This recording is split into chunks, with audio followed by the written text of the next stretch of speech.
Provavelmente você já ouviu, nós já ouvimos palavras que foram ditas por homens que trouxeram grande benefício para a alma da pessoa. Provavelmente você já ouviu alguém dizendo uma palavra para você que te encorajou, que te motivou, que te levantou. As palavras, Salomão diz que quando elas são ditas com sabedoria, elas se tornam remédio para a alma do abatido. Uma pessoa, quando está abatida, triste, desanimada, aflita, sem sonhos, de repente, quando chega diante dela uma palavra de ânimo, uma palavra apropriada, aquela palavra serve para aquela pessoa como um bálsamo, aquela palavra serve para a pessoa como uma injeção de ânimo. Mas por outro lado, existem palavras que estão misturadas com veneno. Tem palavras que são como espada, são como flechas, palavras que são como fogo, palavras que machucam, palavras que nos traz dor, palavras que você ouviu há 10 anos atrás, mas até hoje ela te traz dor, ela te traz angústia, ela te traz amargura, rancor. Este é o poder da palavra. A palavra tem tanto poder benéfico como o poder maléfico. E por que palavra? Deus, Ele criou em nós a língua, esse pequeno órgão que fica dentro da nossa boca. E esse pequeno órgão, ele tem a capacidade de expressar a voz. A língua, além de ela degustar, saborear o doce, o salgado, o amargo, a língua também Deus criou para falar, para louvar o nome do Senhor, para conversar, para estar sendo realizado o que eu estou fazendo agora, falando. Se eu não tivesse língua, eu não estaria falando. A língua é um órgão, segundo a anatomia, que dá ao homem a capacidade de ele falar. E uma vez que ele fala, isso libera o que? Ondas sonoras. E essas ondas sonoras, elas vão como raios vibrantes, chega até o seu processo de raciocínio, e você pensa por meio do que? Da língua. Mas quando a gente começa a folhear o texto sagrado, existem várias advertências sobre a língua. Deus ensina como o homem deve usar a língua.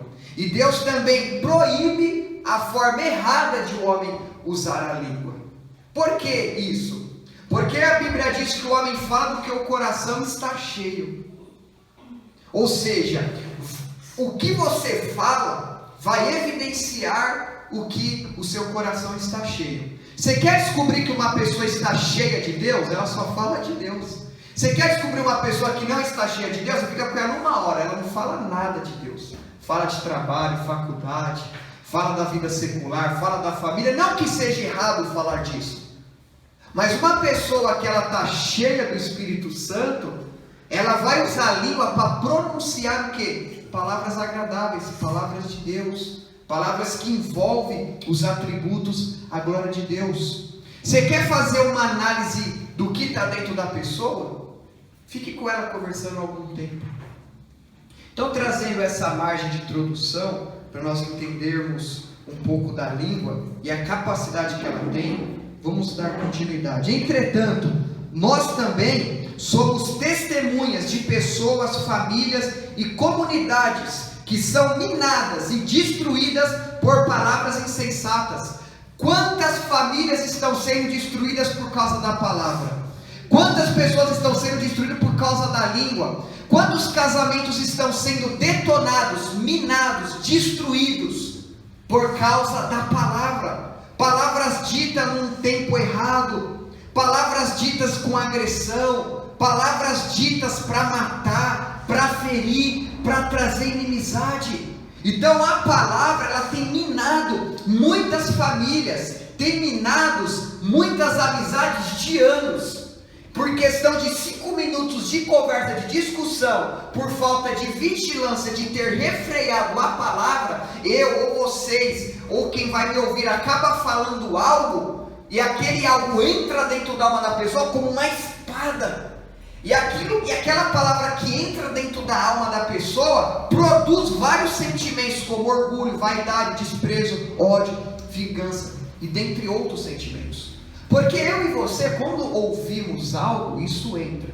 E dependendo do que nós ouvimos, quando isso entra dentro de nós, produz algum sentimento. Se eu ouço alguma coisa que não me agrada, quais sentimentos que vão corresponder? Orgulho, desprezo, ódio, ira, desequilíbrio. Por quê? Porque nós somos pecadores.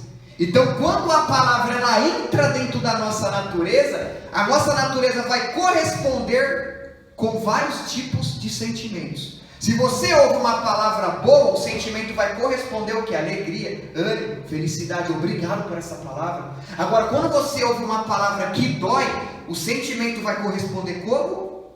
Briga, atrito, xingamento, inimizade, calúnia. A Bíblia, meus irmãos, ela relata um exemplo sobre o perigo maléfico de usar a língua de forma errada.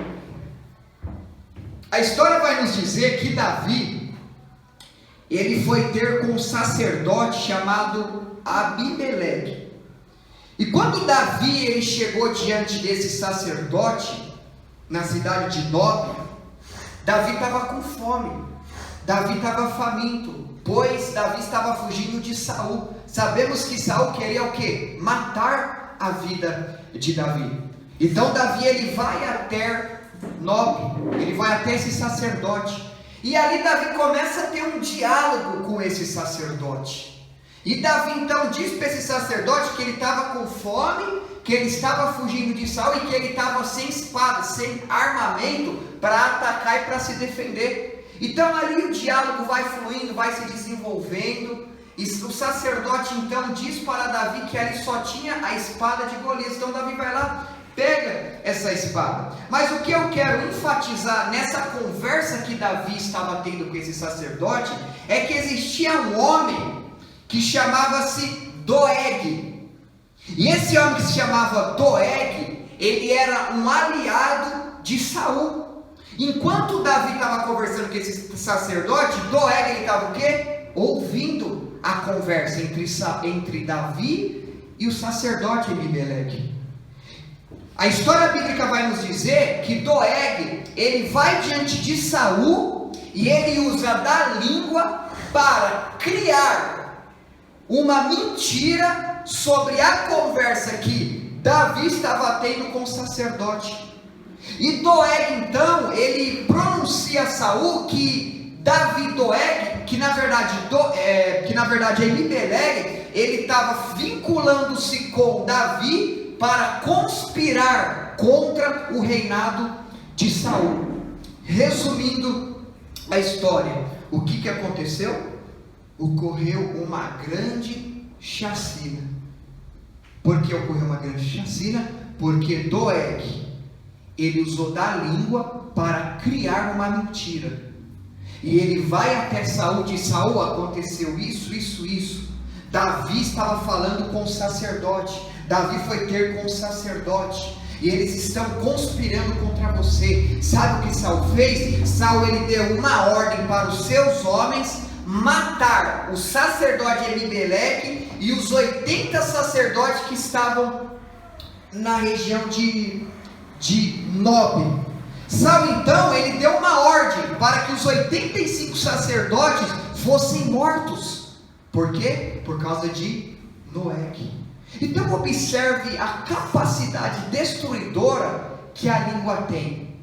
Uma simples palavra que Doeg chegou em Saul e disse que Davi estava com o sacerdote Abimeleque, fez que Saul tomasse uma atitude de exterminar mais de 85 sacerdotes, incluindo as suas mulheres, os seus filhos e os seus animais. Vocês observaram a capacidade destruidora que a língua ela tem? Foi uma chacina por causa de uma palavra mal colocada que deletara o sacerdote e alterara a notícia, dando uma conotação de traição e conspiração contra o rei. Saul, ele não procurou fazer uma análise para saber se de fato o que Doeg estava dizendo era verdadeiro. Saul, ele deu ouvido o que a Doeg disse a ele. E Saul, então, ele ficou irado. Saul, então, deu legalidade para o sentimento de vingança, de ódio, de maldade. E ele chega nos seus homens e diz que era para os seus homens matar todo o sacerdote. Mas só que os homens de Saul negaram. Então Saul chegou diante de Doeg e disse: Doeg, você vai matar. A Bíblia então diz que Doeg foi diante dos sacerdotes e matou todos os sacerdotes. E por que eles morreram? Por que a família deles morreram? Por que os animais deles morreram? Por causa do quê? De uma palavra, de um pequeno membro que nós temos atrás dos nossos dentes, chamado língua. Como o Tiago diz, que a língua é como um fogo destruidor. Isso nos mostra como a língua pode ser um instrumento de destruição. Salomão, em Provérbios capítulo 6, versículo 16 ao 19, abram lá, vamos lá. Provérbios capítulo 6, versículo 16 ao 19. Provérbios capítulo 6.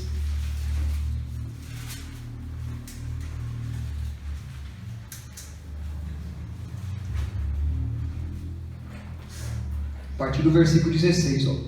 Estas 6 coisas aborrece o Senhor, e a 7ª sua alma abomina: olhos altivos e língua mentirosa. Então observe que nesse pacote de 7 coisas que Deus abomina, 3 delas incluem o quê? A língua. Língua mentirosa. Aí ele vai discorrendo, né? Mão que derrama um sangue inocente, coração que maquina pensamentos viciosos, pés que se apressam a correr para o mal, ó, testemunha falsa, língua. E o outro, e língua que profere, não, ele fala testemunha falsa que profere mentiras, e o que semeia contenda entre os irmãos. Então a gente observa que dos 7 pecados, 3 estão ligados ao pecado da língua. Olha o perigo que há na nossa língua. Tiago, ele chegou a dizer nessa carta, agora voltando todos lá para Tiago, o texto que eu vou estar trazendo a exposição, Tiago 3. Tiago, ele chega a dizer nesta carta que ninguém pode se dizer religioso sem primeiro refrear a sua língua. Tiago está dizendo que nós podemos ter um conhecimento colossal das Escrituras, podemos ter um invejável cabedal teológico. Tiago está dizendo, você pode ter uma grande eloquência bíblica, você pode ter uma grande eloquência escriturística, você pode ter um grande conhecimento das Escrituras, ter uma explanação, uma exposição excelente, mas Tiago diz que se a gente não refrear a nossa língua, a nossa religião é vã. Tiago está dizendo assim, você pode ser um mestre, você pode ser um doutor, você pode ser um teólogo, um doutor, um PhD, um THD também, mas se nós não refrear a nossa língua, a nossa religião é vã. Esta palavra serve para todos. Este tipo de mensagem não é aquela mensagem que enquanto está sendo pregada está na sua mente, essa palavra é para o Beltrano, essa palavra é para mim, para você. Jonathan Edwards que dizia isso, que tem pessoas que ouvem a palavra e a mente dela, essa palavra é para o ciclano, é para o Beltrano, essa palavra é para mim, porque eu não vigio na minha palavra, eu me precipito em minha língua, eu falo quando não devo falar, eu falo de forma errada, eu fico empolgado para falar e acabo falando que não devo. Então essa palavra é para todos nós, todos nós. Vamos observar agora algumas importantes instruções que Tiago nos diz. Tiago diz que se você quer ser um líder e um mestre, precisa tomar muito cuidado com a sua língua. Como ele começa a dizer, meus irmãos, muitos de vós não sejam mestres, sabendo que receberemos mais do que? Mais duro juízo. Ou seja, quanto mais conhecimento e experiência nós tivermos, maior será a nossa responsabilidade diante de Deus. Ou seja, quanto mais nós se enchermos do Espírito Santo, maior será a cobrança de Deus sobre nós. Quanto mais de Deus nós buscamos, mais responsabilidade haverá sobre as nossas vidas. Por isso que Tiago está dizendo aqui: meus irmãos, muitos de vós não sejam mestres, sabendo que receberemos mais duro juízo. Então, ser cristão, servir a Deus, ao mesmo tempo que é benéfico, é perigoso. É um campo perigoso. Por que é um campo perigoso? Porque fosse bom a gente nem ter conhecido a Deus, do que a gente ter conhecido e ter sido vencido pela corrupção do mundo.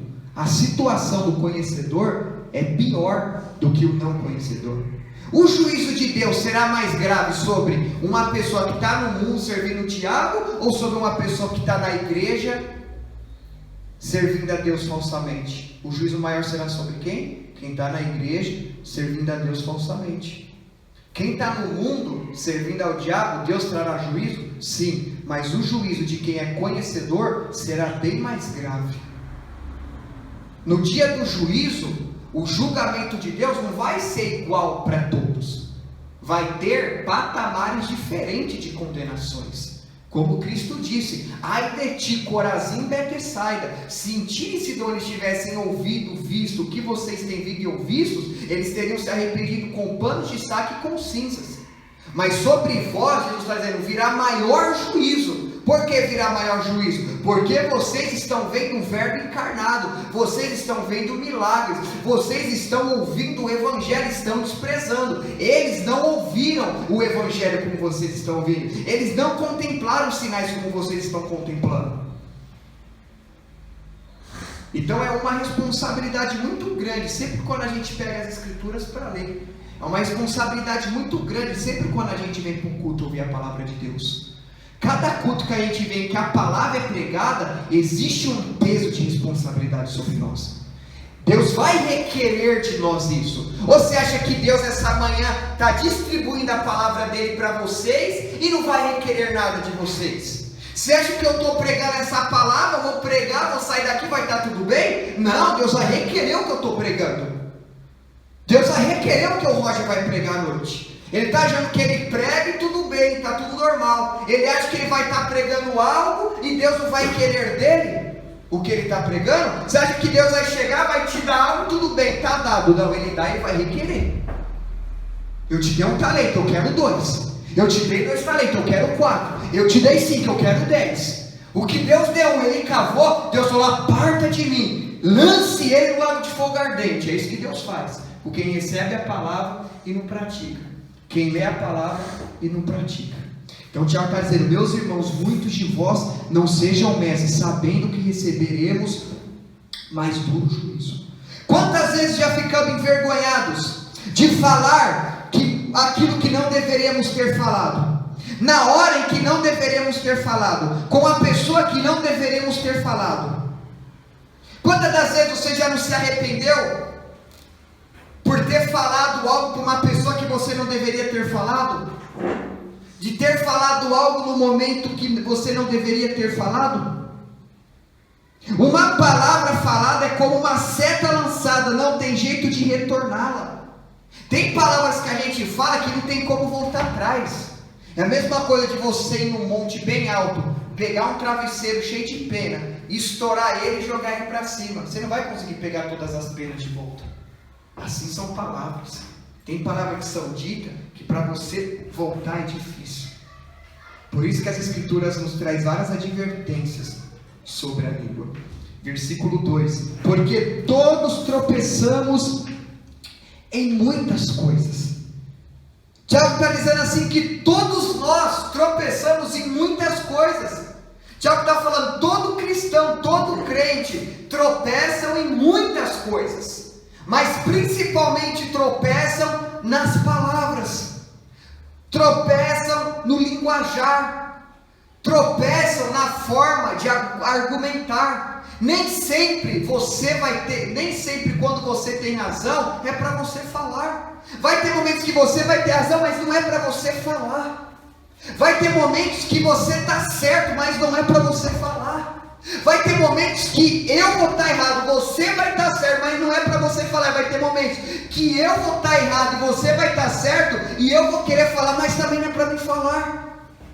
Então nós temos que colocar em prática. A Bíblia diz que o sábio, ele medita, ele raciocina antes de falar. É isso que as Escrituras nos ensinam. Por quê? Porque quando a gente se precipita com a palavra, a gente traz malefício para nós mesmos. A gente fica com pesado, porque eu vim falar aquilo. Não era para mim ter falado com aquele timbre de voz. Não era para mim ter falado com aquela ignorância. Não era para mim ter falado com aquela estupidez.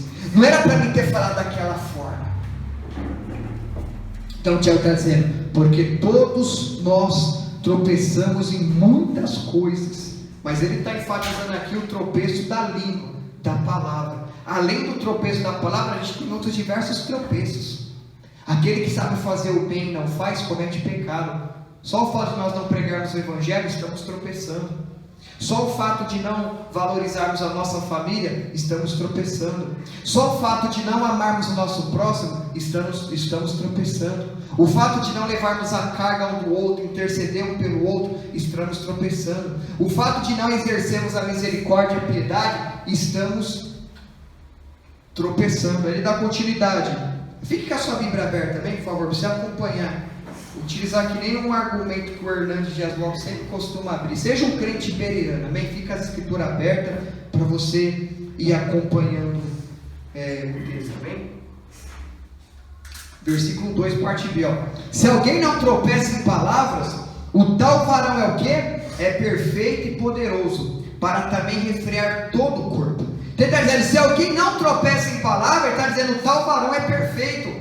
Ele está dizendo, o tal varão, a tal pessoa que não tropeça em palavras, é uma pessoa virtuosa, é um cristão autêntico, é um cristão que está com saúde espiritual, que está bem espiritualmente. E uma vez que ele não tropeça em palavras, ele vai ter poder para o quê? Para refrear todo o corpo dele. Porque tem vezes que o que te leva a pecar no corpo, começa pela língua. É muitas das vezes aquele plano de investir numa empresa com os documentos todos irregulares, mas começou o quê? Na língua. Muitas das vezes é aquela propina, é a aquisição, a obtenção daquele recurso financeiro que começa pela língua. Então por que Tiago está dizendo que quem refreia a língua é poderoso também para refrear todo o corpo? Porque tem vezes que o nosso corpo ele toma certas atitudes, dando a origem aonde? Na palavra, no argumento. Vamos colar a prova, isso leva o seu corpo a colar. Vamos se prostituir, a língua através de um plano que você estava conversando com alguém, vai impulsionar o seu corpo o quê? A se prostituir. O adultério, a traição, começa pela língua, pelas conversas, com o cônjuge, com a pessoa que não é o seu cônjuge, língua. Então a língua tem a capacidade o quê? De inflamar toda a natureza, todo o corpo. Por causa de palavras, pessoas brigam, agridem. Por causa de palavras, pessoas pegam uma arma de fogo, tiram a vida do outro. Aí Tiago está dizendo, quem tem o poder de controlar a língua é perfeito, tem poder para controlar todo o corpo. Ou seja, quem controla a língua controla o corpo. Quem não controla a língua não controla também o corpo. Aí dá continuidade, o versículo 3. Agora Tiago, ele enumera para nós algumas figuras importantes no trato sobre a língua. Ele usa algumas linguagens figurativas. Ele utiliza na verdade aqui parábola.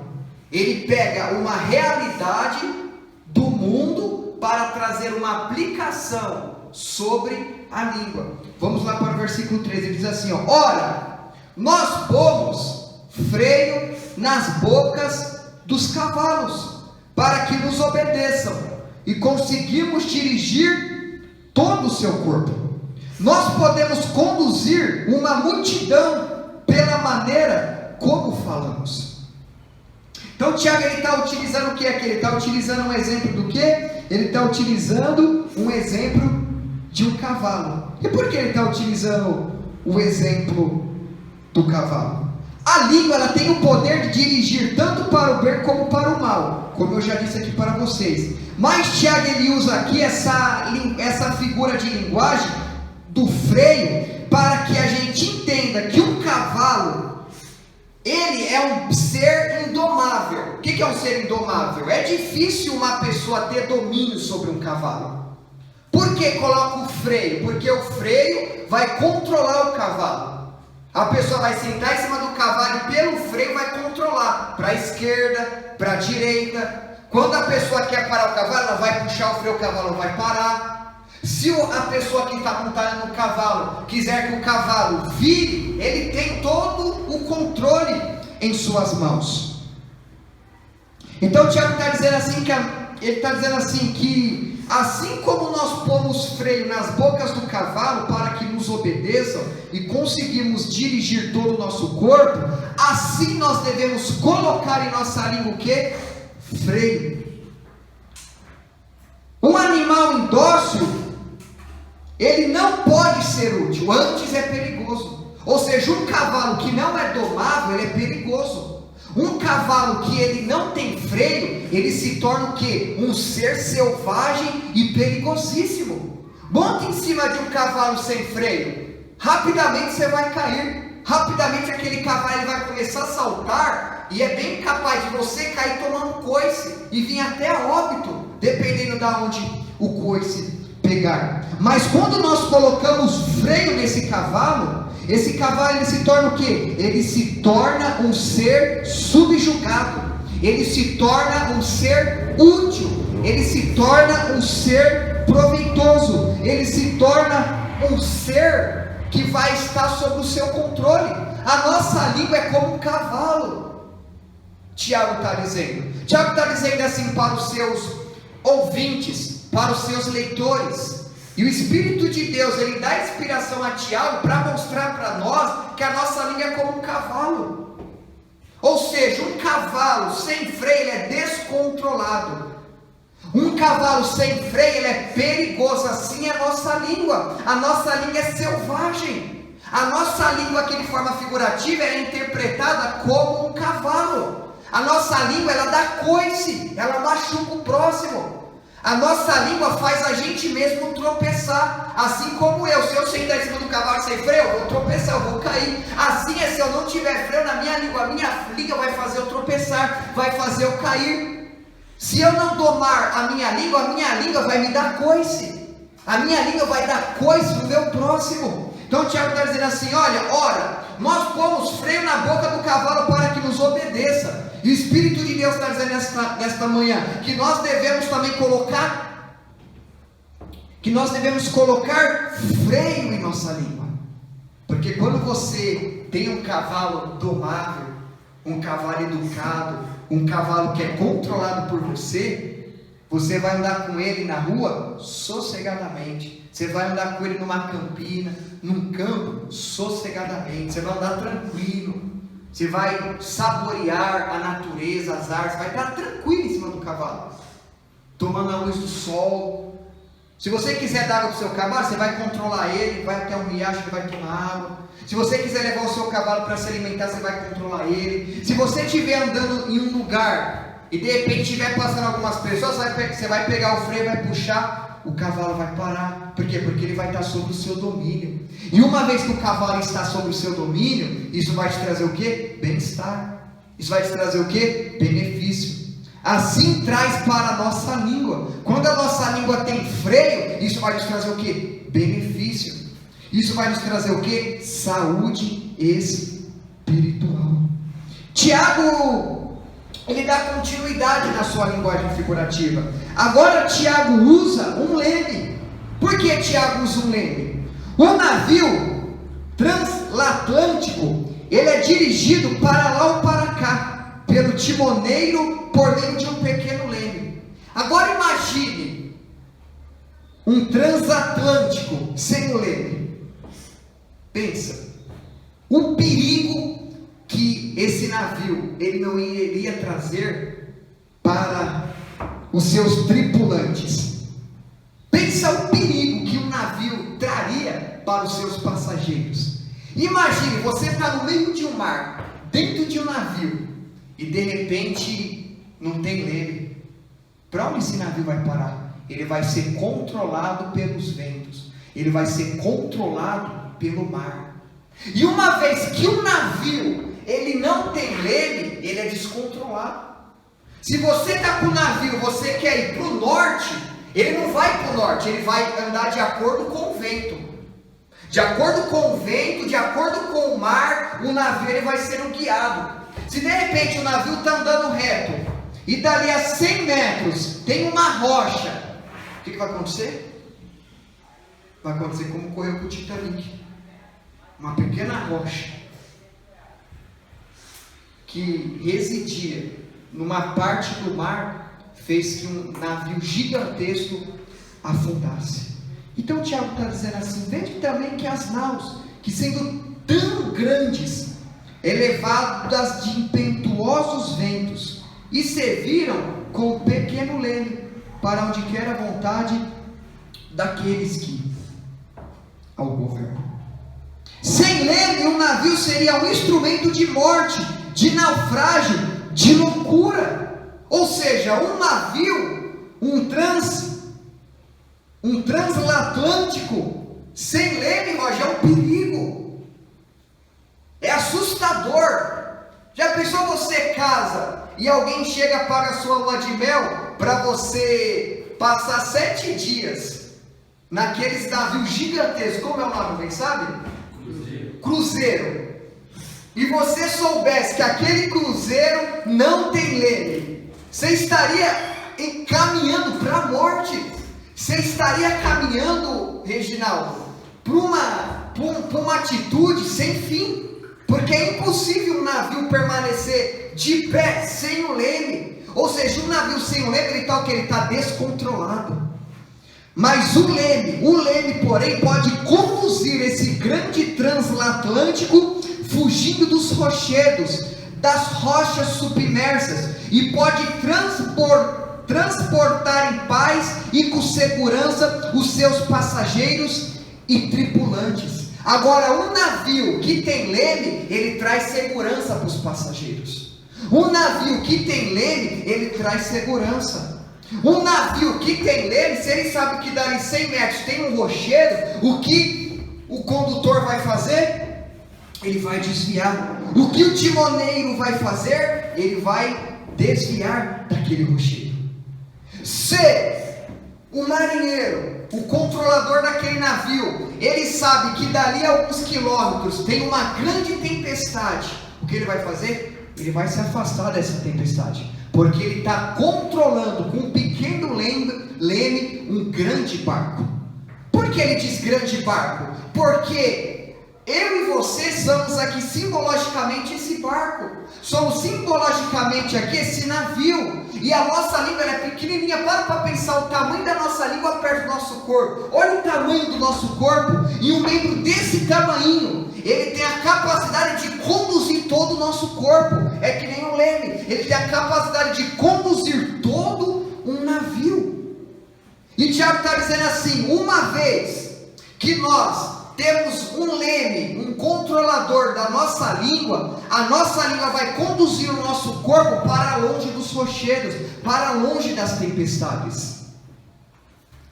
O que Tiago está dizendo é que se nós não controlarmos a nossa língua, nós seremos como um transatlântico sem leme, sem direção. Se não controlarmos a nossa língua, vamos nos arrebentar nos rochedos, vamos nos destruir, vamos ainda destruir aqueles que estão perto de nós. Então olha a profundidade que existe nesse ensinamento sobre a língua. Tiago está dizendo assim: olha, se você não tiver leme, você vai destruir a sua vida. Se você não tiver freios, leme, um controle da sua língua, se o Espírito de Deus não ser aquele que te governa, que te rege, que coloca freio sobre a sua língua, sobre as nossas línguas, nós iremos de mal para pior. Nós iremos se tornar como um cavalo descontrolado, um cavalo selvagem. Iremos se tornar como um navio no meio do mar, perdido, descontrolado, sem direção. A língua também tem o poder de destruir. Vamos para o versículo 5 agora. Assim também, a língua é um pequeno membro, e gloria-se de grandes coisas. Vede quão grande bosque um pequeno fogo incendeia. Agora Tiago ele utiliza uma outra linguagem figurativa. Ele diz que a língua é semelhante a uma fagulha pequena. Ou seja, uma fagulha pequena, um fósforo. Se você joga em uma quantidade elevada de palha, o que ocorrerá? Incêndio. E o incêndio ele é o quê? Destruidor. Você já parou para perceber que um incêndio de proporções tremendas, ele pode ser causado por uma simples quimba de cigarro ou por um mero palito de fósforo? Aquela chama inicial, ela é pequena. É uma chama que você pode apagar assoprando, mas à medida que aquela chama, ela vai se proliferando, ela vai se ramificando, ela se torna difícil para ser apagada. Ela se torna até impossível para ser apagada. O fogo, depois que se agiganta e alastra, ele torna-se indomável e deixa atrás de si grande devastação. Então Tiago está dizendo assim como uma fagulha, assim como uma quimba de cigarro, assim como um fogo bem pequenininho, ele pode alastrar, ele pode destruir uma floresta. Tiago diz assim: a língua. Ou seja, a fofoca começa entre eu e o Reginaldo. Uma fagulha bem pequenininha, eu joguei o fogo nele. Aí do fogo ele joga o fogo para o Otávio. Do Otávio ele joga o fogo para o Fernando. Do Fernando joga para a Beatriz. Da Beatriz para a Jardim. Da Jardim para o Roger. Do Roger para o Juninho. E assim vai indo. Quando você menos espera, o bairro inteiro já está contaminado com esse fogo. Ele começou o quê? Uma fagulha. Ele começou bem pequenininho. E quando esse fogo ele se alastra, ele torna-se devastador. Assim é o poder da língua.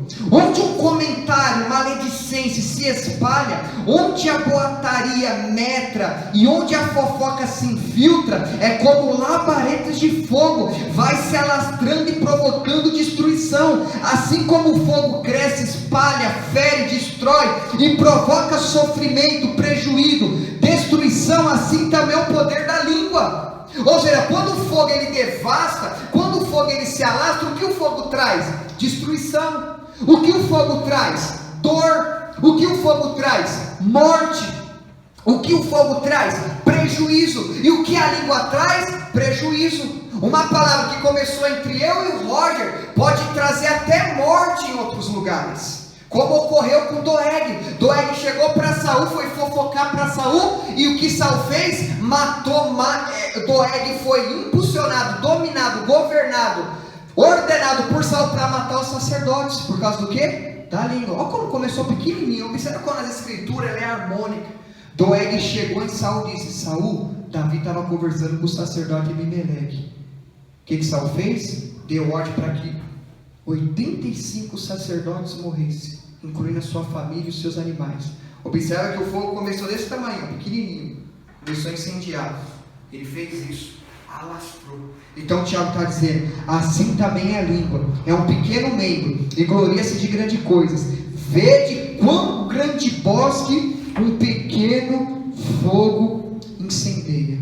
Observe esse relato histórico.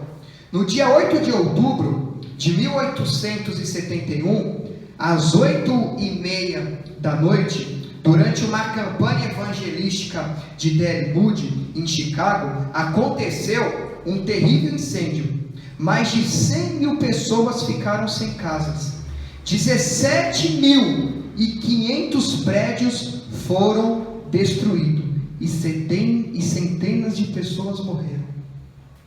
E olha que esse fogo começou pequenininho.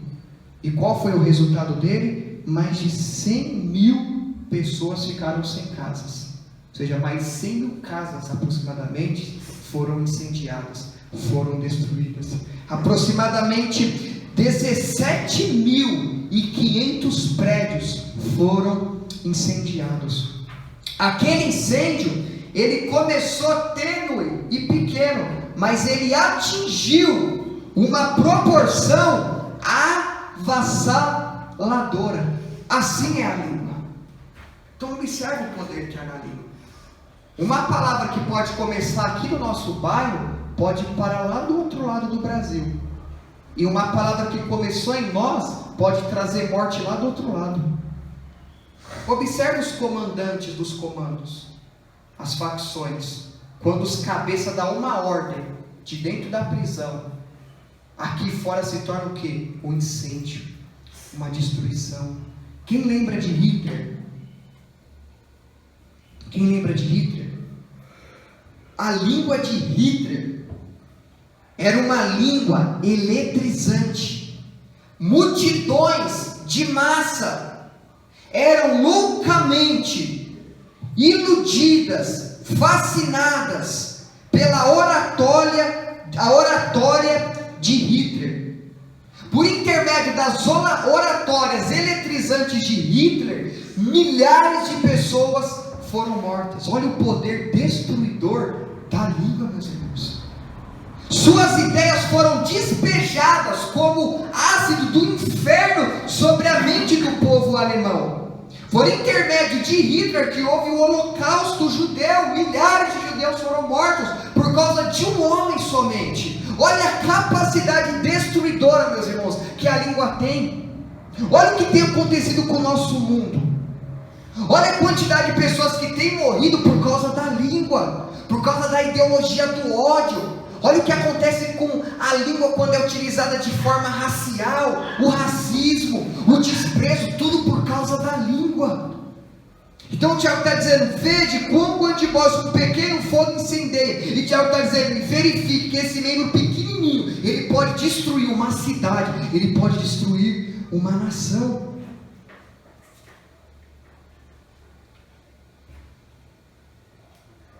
Mas a língua, ao mesmo tempo que ela pode destruir, ela pode beneficiar. Quem lembra no ano de 1964? O ano, não, em 1664 não, em 1600. Não, errei de novo. Em agosto de 1963, a campanha antirracista atingiu auge, quando mais de 200 mil pessoas participaram de uma concentração diante do monumento de Lincoln, em Washington. Na ocasião, Luther King pronunciou o seu famoso discurso. Verifica a capacidade que a língua traz, que a palavra traz, mas agora para o lado benéfico. Martin Luther King, ele diz assim, ele disse à multidão presente, bem como aos pósteros: eu tenho um sonho de que um dia em meu país os meus filhos sejam julgados não pela cor da sua pele, mas pela dignidade do seu caráter. Em 1996, o ano em que Martin Luther King ele ganhou o Prêmio Nobel da Paz, e o governo americano sancionou a lei dos direitos civis favorável a minorias raciais. Ou seja, Martin Luther King ele foi um revolucionário por causa de um discurso. Olha o impacto, a influência que a palavra dele trouxe. Agora para o lado maléfico, olha a destruição, a influência devastadora que a língua de Hitler trouxe. Quem está entendendo, diga amém. Amém.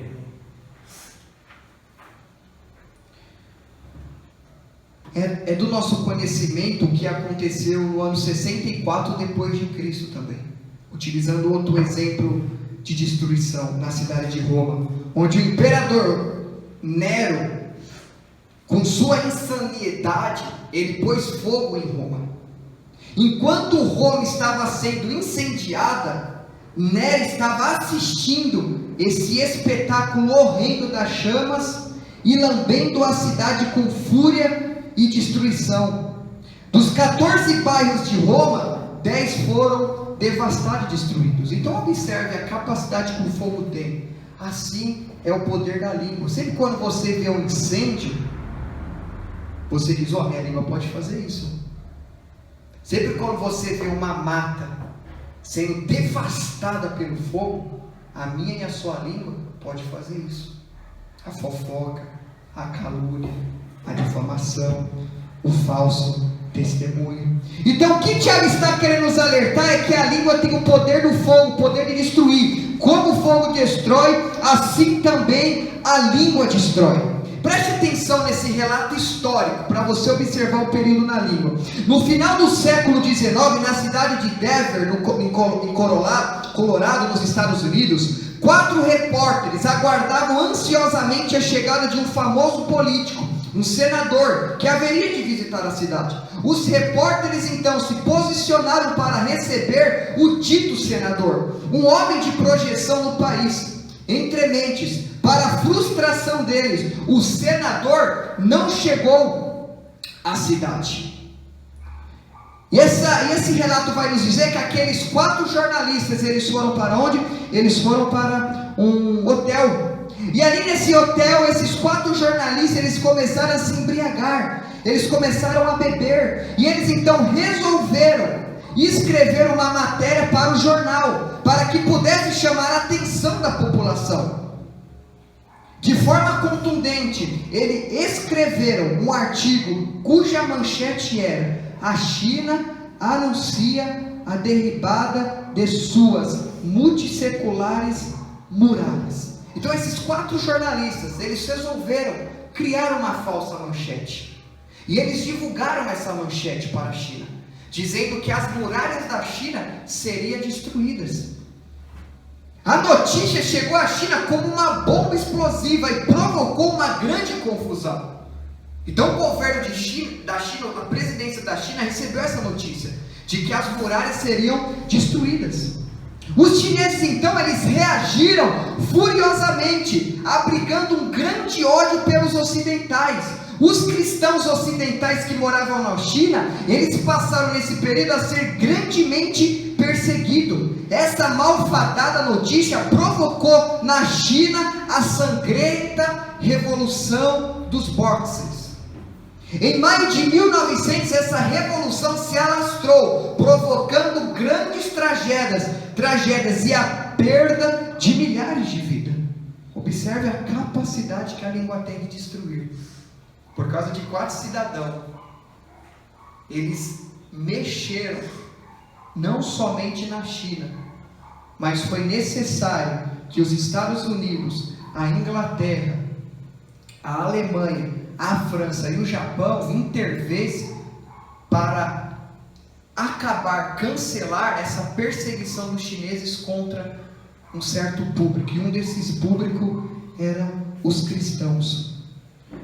Esse relato vai nos dizer que 19 mil soldados e aliados capturaram Pequim no dia 14 de agosto de 1900, mas naquele mesmo dia 250 ocidentais foram assassinados naquela cidade. Você tem ideia do que é isso? 250 mil pessoas foram assassinadas por causa de uma pronúncia mentirosa dita pela língua. Ou seja, a China foi abalada com essa notícia. Assim é a língua, diz Tiago. Por isso que eu estou utilizando esses relatos históricos, para a gente entender